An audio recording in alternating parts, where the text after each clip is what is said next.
Friends, मैं doctor Deepika Mundada, physician diabetologist, आज आपको प्रोटीन के बारे में भरपूर जानकारियाँ देना चाहती हूँ। आप सोच रहे होंगे कि रोज़ हर डॉक्टर, डायबिटोलॉजिस्ट, हार्ट डॉक्टर हमेशा प्रोटीन्स की बातें क्यों करते हैं। सबसे पहली बात यह है कि जो इंडियन डाइट है, भले ही वो नॉर्थ इंडिया की हो या साउथ इंडिया की, उसमें देखा गया है कि प्रोटीन की बहुत कमी है। और यही कमी की वजह से आज हमारी कंट्री में डायबिटीज़, हार्ट डिसीज़ का जो नंबर से वो तेज़ी से बढ़ रहा है। हम लोग ज़्यादातर कार्बोहाइड्रेट की डाइट लिए जा रहे हैं। और दूसरी बात ये होता है, यंगस्टर जो होते हैं, जिन्हें एथलीट्स या एक्सरसाइज करने का बड़ा शौक रहता है, उनको भी हाई प्रोटीन की रिक्वायरमेंट होती है।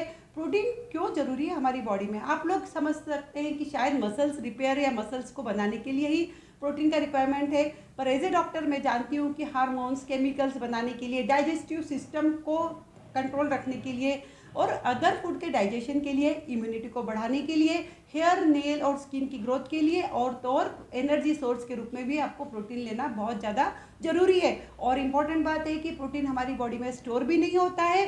प्रोटीन के स्मॉल जो घटक होते हैं उसे हम अमाइनो एसिड बोलते हैं। उसमें से 9 अमाइनो एसिड ऐसे होते हैं जो हमारी बॉडी में बनते ही नहीं है। तो हमें पर्याप्त मात्रा में फूड सोर्स, खाने से प्रोटीन लेना ही चाहिए।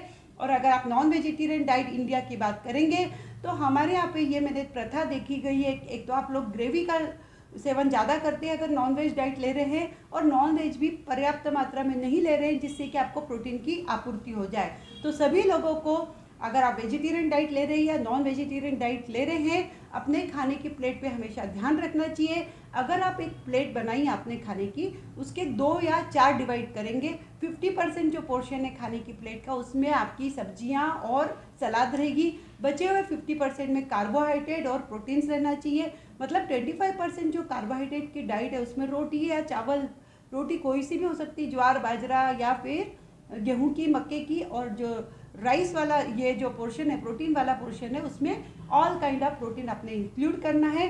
तो चलिए जानते हैं वेजिटेरियन डाइट और नॉन वेजिटेरियन डाइट के प्रोटीन के बढ़िया सोर्स क्या है। अगर आप चिकन, दूध और अंडा पर्याप्त मात्रा में ले रहे हैं तो आपको प्रोटीन के लिए इतनी फिक्र करने की जरूरत नहीं है।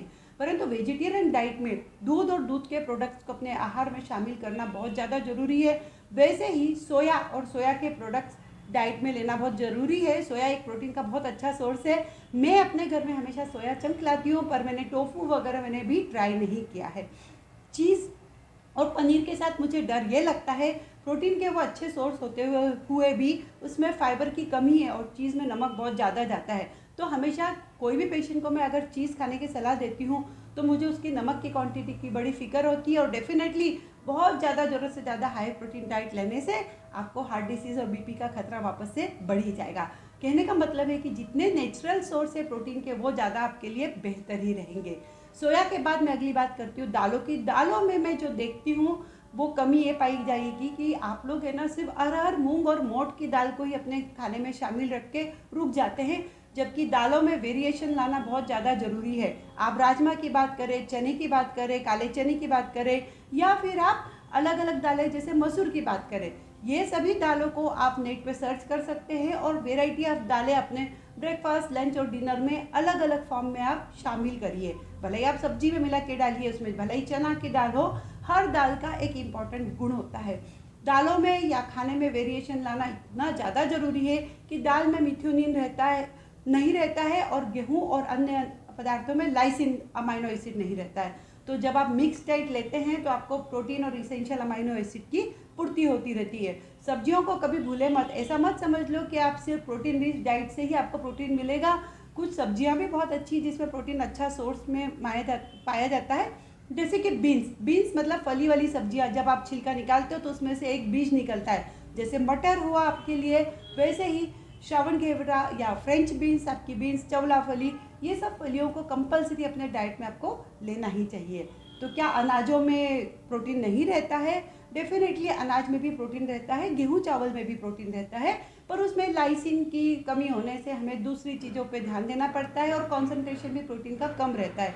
तो मिलेट्स मतलब मोटे अनाज की बात करूँ, उसको कंपलसरी हमने अपने खाने में शामिल करना चाहिए। मिलेट्स मतलब मोटा अनाज, मतलब ज्वार, बाजरा, मक्का। फिर बात होती है क्विनोआ मैंने कभी खा के देखा नहीं है। राजगीरा एक प्रोटीन का अच्छा सोर्स है।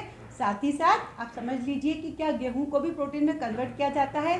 तो मारवाड़ी घरों में मैंने देखा है बाफला नाम की डिश बनती है, तो वो ही हम सेतान के नाम से बोलते हैं।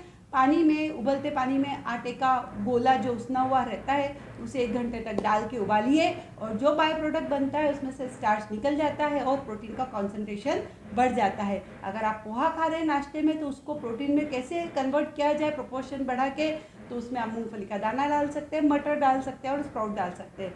तो ये चीज़ों का वेरिएशन करने से आपकी डाइट काफ़ी अच्छी हो